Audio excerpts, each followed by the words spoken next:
Jai Rama Jai Rama Jai Jai Rama Jai Rama Jai Rama Jai Jai Rama Jai Rama Jai Rama Jai Jai Rama Jai Rama Jai Rama Jai Jai Rama Jai Rama Jai Sita Lakshmana Janaki Jai Bolo Hanuman Ki Sita Lakshmana Janaki Jai Bolo Hanuman Ki Bolo Rama Nama Mein Kadal Turaksha Rama Nama Mein Pragati Ki Bolo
స్వామివారి ప్రసాదంగా అల్పాహార కార్యక్రమం కూడా ఉంది కాబట్టి భక్తులు ఇటు అవకాశాన్ని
श्री गुरु चरण सरोज रज हरहु कलेश विकार। जय हनुमान ज्ञान गुण सागर जय कपीश तिगुल। తమ యొక్క ప్రాణాలొడ్డి దేశమంతా కాలినడకన తిరిగి ప్రజలను చైతన్యం చేయడం వల్ల మనం ఆ ధర్మాన్ని పురిగిపుచ్చుకొని మన ఇంటిల్లి పాది గ్రామీణ వ్యవస్థలో కావచ్చు, పట్టణ వ్యవస్థలో కావచ్చు మనం గొప్పగా పరిడవిల్లడానికి కారణం సత్సంగాలు. మరి అటువంటి సత్సంగాలు బాగా నడిచాయి. కానీ తర్వాత ఏమైపోయినాయంటే కేవలం దానికి మాత్రమే పరిమితమయ్యారు, భజనకు మాత్రమే పరిమితమయ్యారు, తత్వానికి మాత్రమే పరిమితమయ్యారు. దానివల్ల సమాజంలో నిర్లిప్తత కొరబడిన కారణంగా మన సమాజంలో అనేకమైనటువంటి సమస్యలు, అంటరానితనం కావచ్చు, వరకట్నం కావచ్చు, ఇటువంటి అనేకమైనటువంటి సమస్యలు, దొంగతనం కావచ్చు రావడం జరిగింది. దాంతో ఎవరికి వారు యమునా నీరు అనే పరిస్థితిలో ఉండడం వల్ల మనం ఉన్న సమస్యలు చాలా క్లిష్టమైన పరిస్థితులు ఎదుర్కోవడం జరిగింది. ఈ మధ్యలో జరుగుతున్నటువంటి సత్సంగాలను మాట్లాడారు. వారు కూడా సత్సంగకర్తనే. రాము గారు గీతా సత్సంగం నిర్వహిస్తున్నారు. అంటే సత్సంగంతో పాటు దేశము ధర్మము గురించి సమాజానికి తెలియజేసినటువంటి అంతకంటే గొప్ప పని ఇంకెవరు చేయాల్సిన అవసరం. రాష్ట్రీయ స్వయం సేవక సంఘ వారు, విశ్వ హిందూ పరిషత్ వారు అవసరమే లేదు. ఎందుకంటే ఆ కొరత ఏర్పడిన కారణంగానే డాక్టర్ కేశవరావు బలరాం పంత్ హెగ్డే వారు 1925లో రాష్ట్రీయ స్వయం సేవక సంఘాన్ని ఏర్పాటు చేయడం జరిగింది. ఇది ఉంటే ఏర్పాటు చేసేది కాదు. కాబట్టి అందువరకు మీ అందరికి అప్లికేషన్ ఏంటంటే తప్పకుండా సత్సంగులు ఏ సత్సంగానే కావచ్చు మన తత్వాన్ని బోధించండి, భజన చేయండి, అన్ని చేయండి. లాస్ట్ 2 నిమిషాలు 3 నిమిషాలు సామాజిక స్పృహను తీసుకొచ్చేటువంటి అంశాలను మనం ఎవరి ద్వారానో మాట్లాడిస్తే మనకు మనమే సంస్కరించబడతాము, మన కుటుంబం సంస్కరించబడుతుంది. మన కుటుంబం సంస్కరించబడితే సమాజం సంస్కరించబడుతుంది, తద్వారా దేశం కూడా సంస్కరించబడుతుంది. ఒక వైశ్య కమ్యూనిటీని కంచే ఆయిలే విమర్శిస్తే మన సమాజం అంతా ఎవరు స్పందించలేదు. కేవలం హిందుత్వ సంఘాలు మాత్రమే, అంటే రాష్ట్రీయ స్వయం సేవక సంఘం దానికి అనుబంధ సంస్థలు మాత్రమే స్పందించాలి.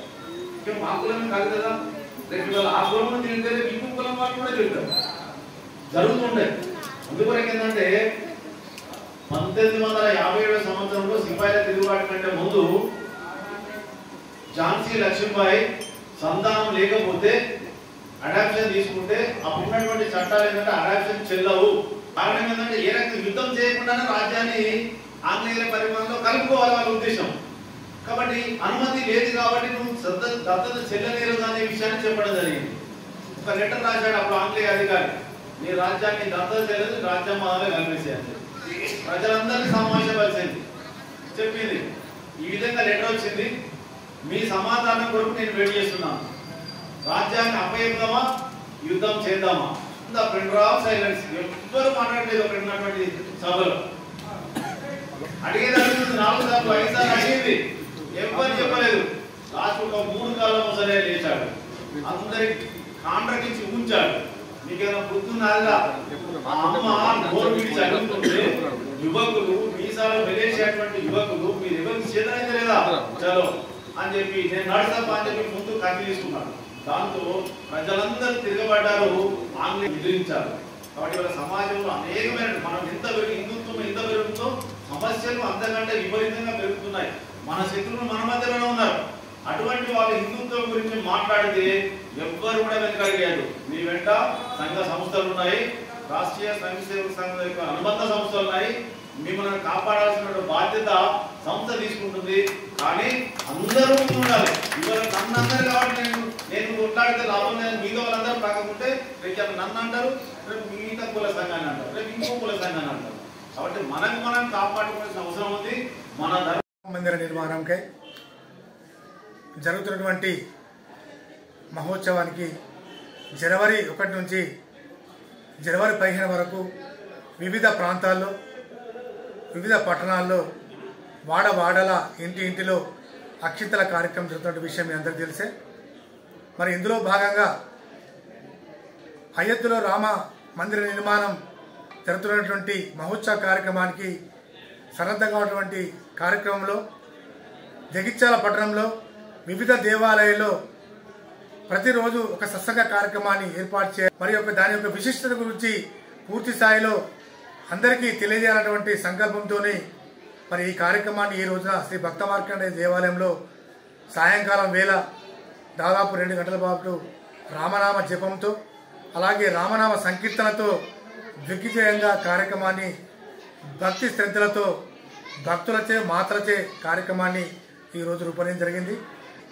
వచ్చే 22వ తారీఖున జరిగేటువంటి శ్రీ రామ మందిర ప్రతిష్ట ప్రాణ ప్రతిష్ట కార్యక్రమానికి మరి భక్తులంతా అదే రోజున ఒక పండుగ వాతావరణాన్ని ఏర్పాటు చేసుకొని మరి ప్రతి ఇంట వాకిట ముగ్గులతో దీపాంతరాలతో రామనామ జపంతో పూర్తి స్థాయిలో మరి రాముల వారి ప్రాణ ప్రతిష్ట కార్యక్రమాన్ని కూడా టీవీలో వీక్షించి అట్టి కార్యక్రమాన్ని మన కనుల విరుదుగా వీక్షించి కార్యక్రమాన్ని విజయవంతం చేసి మరి ఆ రోజున మరొక దీపావళి కార్యక్రమంగా నిర్మాణాన్ని మరి ఈ కేంద్ర ప్రభుత్వాలు సన్నద్ధం చేశాయి కాబట్టి అందులో కూడా మనంతా భాగస్వాములమై కార్యక్రమంలో మరి పాల్గొని సీతారామచంద్రుల కృపకు పాత్రలమైదా అనుకుంటున్నాం. జై శ్రీరామ్.